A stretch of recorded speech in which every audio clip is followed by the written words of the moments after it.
মহারাজা 2024 সালে রিলিজ হওয়া বেস্ট 10টি মুভির মধ্যে একটি। মুভির রাইটার ও ডিরেক্টর হলেন মিথেনাল স্বামীনাথন।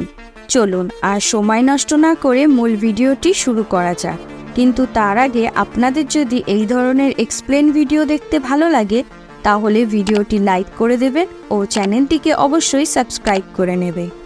শুরু হচ্ছে মহারাজা। মুভির শুরুতে একটি সেলুনের দৃশ্য দেখানো হয়, যেখানে আমরা গল্পের প্রধান চরিত্র বিজয় সেতুপতিকে দেখতে পাই। মুভিতে তার নাম মহারাজা, সেখানে সে কাজ করে। আমরা দেখি মহারাজা ছুটি চেয়েছিল বলে তাকে সেলুনের মালিক অনেক কথা শোনায়। সেলুনের মালিক বলে, তুই এরকম কাদো কাদো মুখ নিয়ে কাজ করলে সেলুনে কোনো কাস্টমার আসবে না। এরপর সেলুনে একটি কাস্টমার আসে। তখন সেলুনের মালিক বলে, ঠিক আছে মহারাজা, এই কাজটি করে দে, তারপর তোর ছুটি। এর পরবর্তী সিনে আমরা দেখি মহারাজা একটি খেলনার দোকানে তার বাচ্চার জন্য খেলনা কিনতে গেছে। আর কি খেলনা কিনবে সেটা সে তার স্ত্রীকে দেখাচ্ছে। এরপর সব কিছু নিয়ে সে দোকান থেকে বেরোতে যাবে, ঠিক তখনই একটি ট্রাক এসে তার বাড়ি ভেঙে দেয়। কিন্তু তাদের বাড়িতে থাকা একটি লোহার ময়লা ফেলার ডাস্টবিন বাচ্চাটির ওপরে এসে পড়ে, ফলে বাচ্চাটি বেঁচে যায়, কিন্তু তার স্ত্রী মারা যায়। এরপর আমাদের 15 বছর পরের দৃশ্য দেখানো হয়। সেখানে আমরা মহারাজার মেয়ে জ্যোতিকে দেখতে পাই। সে খেলাধুলায় খুব ভালো, কিন্তু পড়াশোনায় ততটা ভালো নয়। সে প্রতিটা বিষয় ফেল করে, কিন্তু খেলায় ভালো হওয়ার কারণে পিটি টিচার জ্যোতিকে খুব ভালোবাসে। পিটি টিচার তাকে পড়াশোনায় ও বাকি সব বিষয়ে হেল্প করে।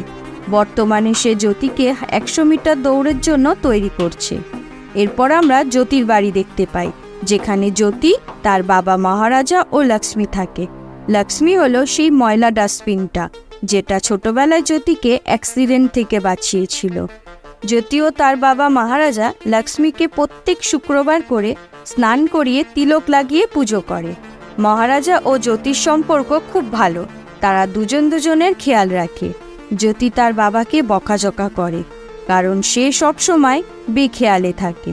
সে দরজায় ঠিকঠাক খিল দেয় না, পাকা সুইচ বন্ধ করতে ভুলে যায় ও আরও অনেক কিছু। এরপর একদিন জ্যোতিকে স্কুল থেকে বের করে দেওয়ার ব্যবস্থা করা হয়, কারণ জ্যোতি নাকি স্কুলে আসা গেস্টদের পানীয় জলের মধ্যে ড্রিঙ্ক মিশিয়ে দিয়েছিল।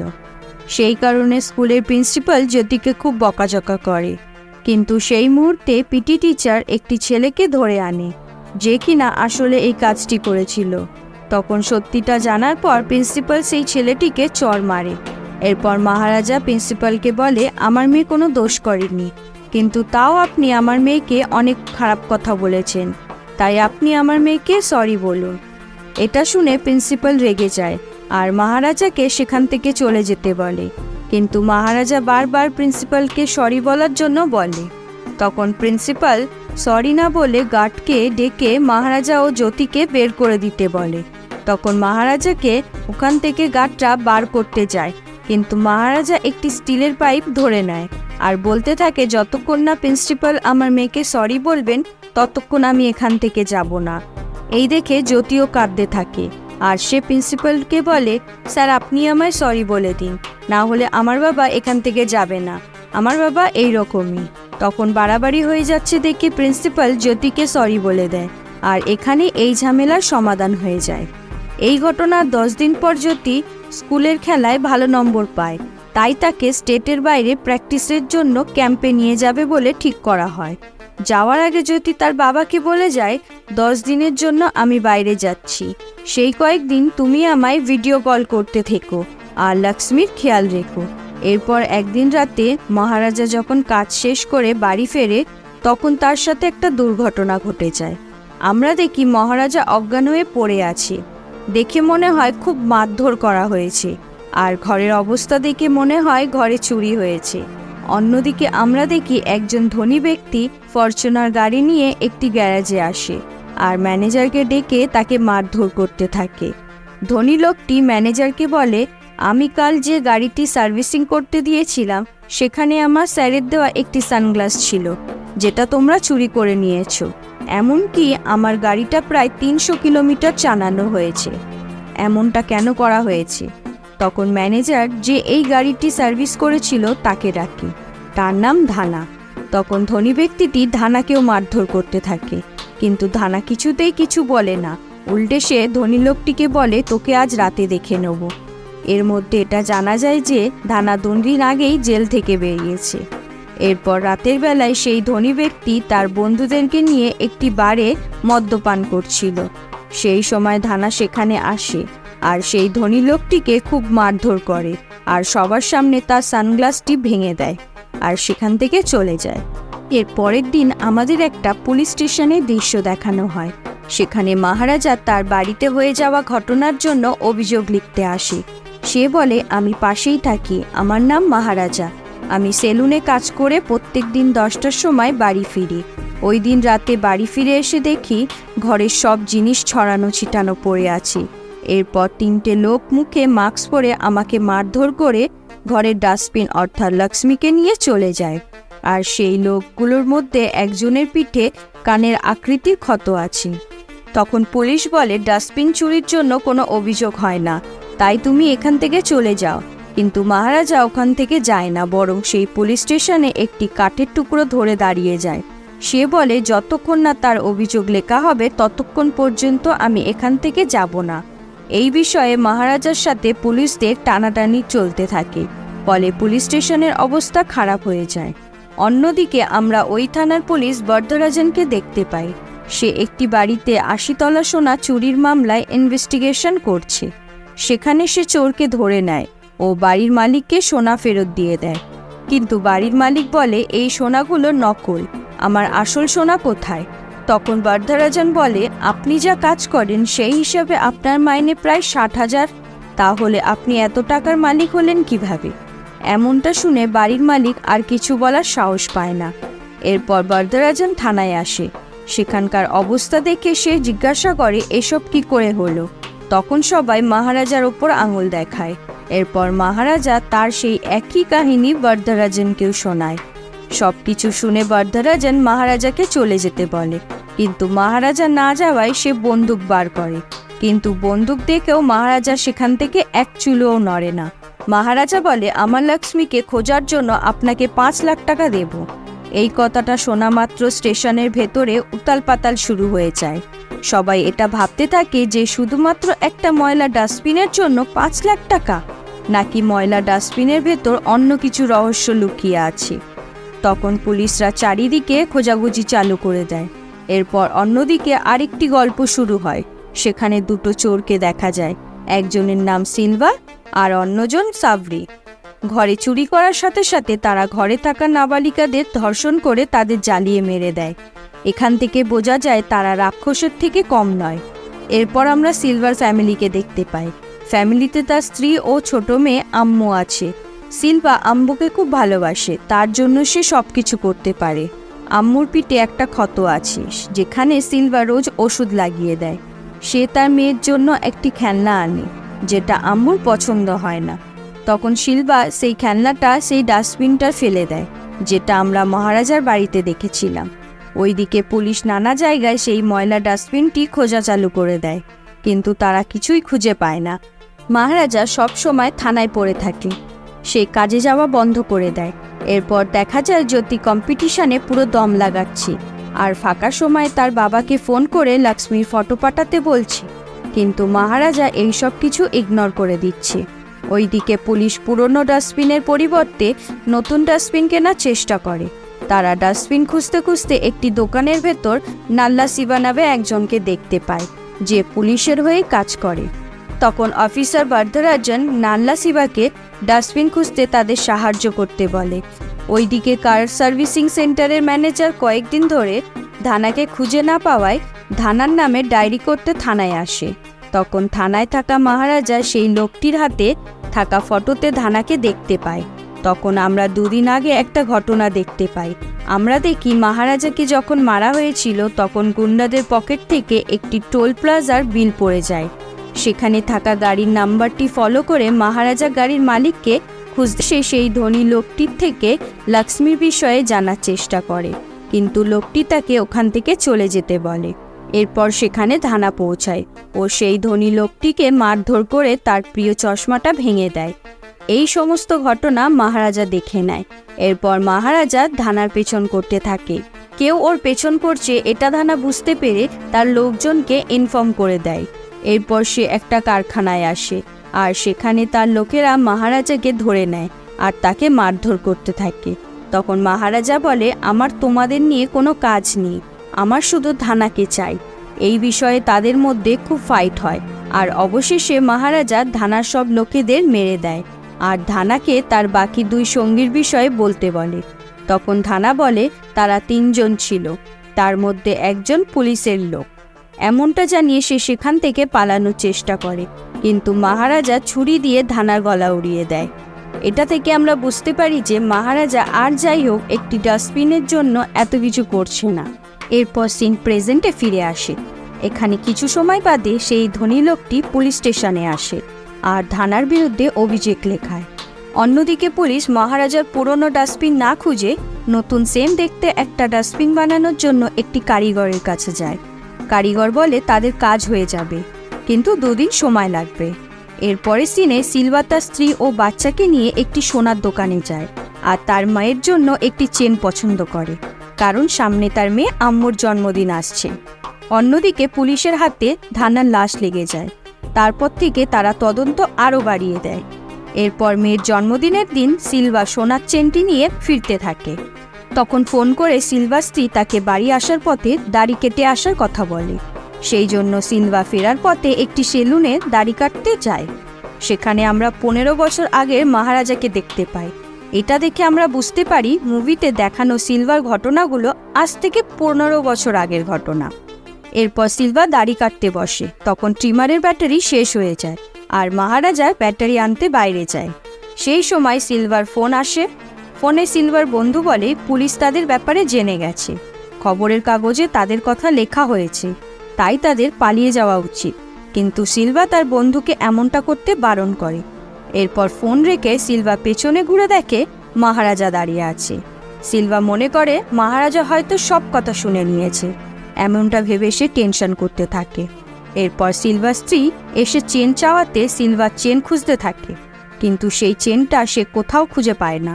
সে ভাবে হয়তো সে পথে কোথাও চেনটা ফেলে এসেছে। এইদিকে আমরা দেখি মহারাজা সেলুনে সেই চেনটি খুঁজে পেয়ে সিলভাকে দেওয়ার জন্য তার বাড়ির দিকে আসছে। ওইদিকে সিলভা চেন খোঁজার জন্য বাড়ি থেকে বেরোতে যায় আর ঠিক সেই মুহূর্তে মহারাজা সেখানে পৌঁছে যায় আর তার পেছন পেছন পুলিশও সেখানে চলে আসে। সিলভা তার বন্ধু সাবরিকে অ্যারেস্ট করে নেয়, কিন্তু সাবরি সেখান থেকে পালানোর চেষ্টা করে ও বন্দুক দেখিয়ে সবাইকে ভয় দেখাতে থাকে। এই ঘটনাচক্রে গুলি লেগে যায় আর সে মারা যায়। তখন এইসব কিছু দেখে সিলভার স্ত্রী জানতে পারে তার স্বামী একজন চোর। এরপর পুলিশ সিলভাকে অ্যারেস্ট করে নিয়ে যায়, কিন্তু যাওয়ার সময় সিলভা ভুল বোঝে, সেভাবে মহারাজা তাকে ধরিয়ে দিয়েছে। এরপরে সিন প্রেজেন্টে ফিরে আসে। পুলিশ নতুন ডাস্টবিন তৈরি করে আনে, যেটা নাল্লাশিবা হুবহু পুরনো ডাস্টবিনের মতন মেকআপ করে দেয় আর বলে এটা দিয়ে 5 লাখ টাকা নিয়ে নিতে।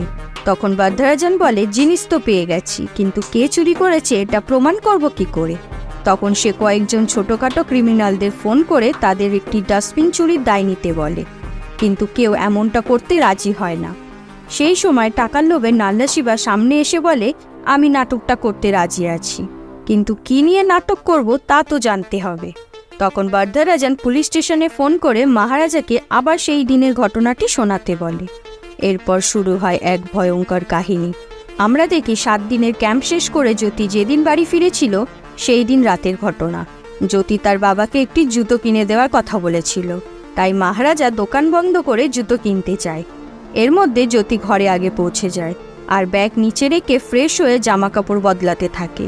তখন 3 জন গুন্ডা যারা মহারাজার জন্য অপেক্ষা করছিল তারা মহারাজাকে না পেয়ে জ্যোতিকে মারধর ও ধর্ষণ করে সেখান থেকে চলে যায়।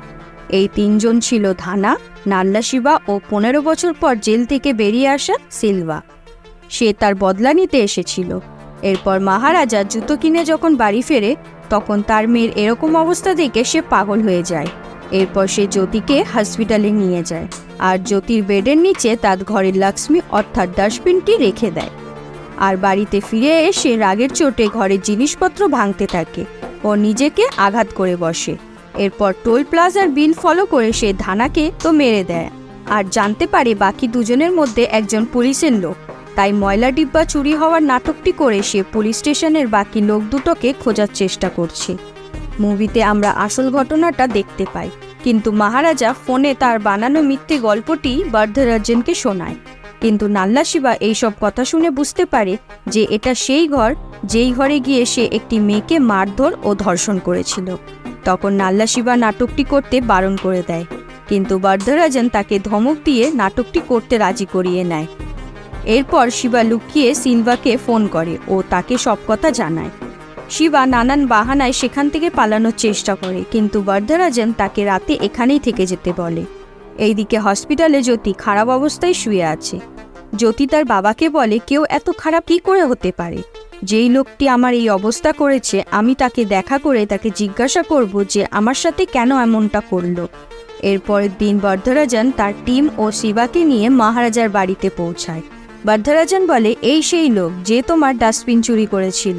এবার বরদরাজন নাল্লা শিবাকে সেই দিনের ঘটনাটি নাটক করে দেখাতে বলে।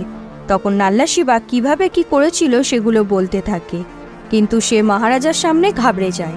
তখন মহারাজা শিবার আসল রূপটা জানতে পেরে যায়, কিন্তু ডাউট ক্লিয়ার করার জন্য সে শিবাকে জড়িয়ে ধরে তার পিঠের কানের আকারে কোনো ক্ষত আছে কিনা তা চেক করে নেয়, যার কথা জ্যোতি তাকে আগেই বলেছিল। মহারাজা বুঝে যায় যে এ সেই তিনজনের মধ্যে দ্বিতীয় জন।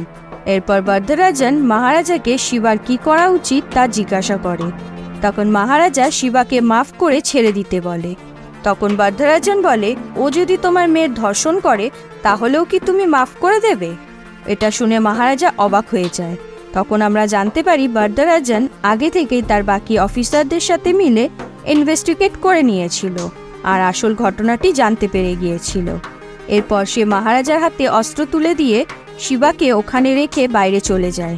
তখন মহারাজা শিবাকে কুপিয়ে মেরে দেয়, কিন্তু তার আগে সে শিবার থেকে তৃতীয় ব্যক্তির ঠিকানাটা জেনে নেয়। এরপর মহারাজা তৃতীয় ব্যক্তিকে মারতে একটি কনস্ট্রাক্টর বিল্ডিংয়ে পৌঁছায়, কিন্তু যখন মহারাজা তৃতীয় ব্যক্তিটির মুখ দেখে তখন সে অবাক হয়ে যায়। তৃতীয় ব্যক্তিটি ছিল সিলভা। মহারাজার সাথে সিলভার মারাপিট শুরু হয়ে যায়। সিলভা বলে, তোর জন্য আমি 15 বছর আগে আমার স্ত্রী ও বাচ্চার থেকে আলাদা হয়ে গিয়েছিলাম। এই বলে সে মহারাজাকে মারতে থাকে, কিন্তু একটা সময় এসে মহারাজার ব্রোম ভাঙে আর সে সিলভাকে মেরে তার 2 হাত পা ভেঙে দেয়। কিন্তু সিলভা বলে, যে আঘাত তুই আমায় আজ দিয়েছি সেটা কোনো না কোনো একদিন ভরে যাবে, কিন্তু আমি যেই আঘাত তোর মেয়েকে দিয়েছি সেটা কোনোদিনও ভরবে না। তখন আমরা জ্যোতিকে দেখি, সে তার পিটি টিচারের সাথে ঘটনাস্থলে পৌঁছায় আর সে মহারাজাকে বাইরে যেতে বলে। জ্যোতি বলে, আমি একা ওই লোকটার সাথে কথা বলবো। প্রথমে মহারাজা বারণ করে দেয়, কিন্তু জ্যোতি জেদ করায় মহারাজা রাজি হয়ে যায়। জ্যোতি সিলভার কাছে গিয়ে বলে, আমি এটা দেখতে এসেছি যে এতটা খারাপ মানুষ কি করে হয়। চুরি করতে এসেছিলে না, এ নাও সেই জিনিসগুলো। এটা বলে জ্যোতি বাড়ির যাবতীয় দামি জিনিস সিলভার গায়ে ছুঁড়ে দেয় ও সেখান থেকে চলে যায়। এরপর সিলভার চোখে সেই জিনিসগুলোর মধ্যে থাকা একটি সোনার চেনের ওপর পড়ে। এটি সেই চেন যেটি সিলভা তার মেয়ে আম্মুর জন্য বানিয়েছিল। সেই সময় আমরা 15 বছর আগে সেই অ্যাক্সিডেন্টের দিনে সিনটি দেখতে পাই, যেখানে মহারাজা তার স্ত্রীকে নিয়ে সিলভার স্ত্রীর বাড়িতে সোনার চেনটি ফেরত দিতে যায়, কিন্তু সিলভার স্ত্রী চেনটি গ্রহণ করে না। সে বলে চেনটি চুরি করা টাকা দিয়ে কেনা, সেটা সে কখনোই তার মেয়েকে পরাবে না। তখন ঘরের সামনে একটি খেলনার দোকান থেকে মহারাজার স্ত্রী মহারাজাকে খেলনা আনতে পাঠায়। এবার মহারাজা যখন খেলনা আনতে যায় তখন উল্টো দিক থেকে একটি ট্রাক এসে বাড়িতে ধাক্কা মেরে দেয়। সেখানে মহারাজার ওয়াইফ, তার ছোট মেয়ে ও সিলভার ওয়াইফ মারা যায়, কিন্তু সেই ডাস্টবিনের কারণে বেঁচে যায় সিলভার মেয়ে আম্মু। এরপর সিন প্রেজেন্টে ফিরে আসে, যেখানে সিলভার জ্যোতির পিঠে সেই ক্ষতদাগটি দেখতে পায় ও বুঝতে পারে জ্যোতি তার মেয়ে আম্মু। তখন সে কাঁদতে কাঁদতে আম্মু আম্মু বলে ডাকতে থাকে, কিন্তু ততক্ষণ জ্যোতি ওখান থেকে চলে যায়। সিলভা রিয়েলাইজ করে সে নিজের মেয়ের অনেক বড় সর্বনাশ করে ফেলেছে আর সে নিজেকে ক্ষমা করতে পারে না। ফলে সে বিল্ডিং থেকে ঝাঁপ দিয়ে তার প্রাণ দিয়ে দেয়। আর এখানে এই মহারাজা মুভিটি শেষ হয়ে যায়। ভিডিওটি ভালো লাগলে লাইক করবেন, কমেন্ট করবেন ও বন্ধুদের সাথে শেয়ার করবেন। আর এই ধরনের আরও ভিডিও দেখতে আমাদের চ্যানেলটিকে অবশ্যই সাবস্ক্রাইব করে নেবেন।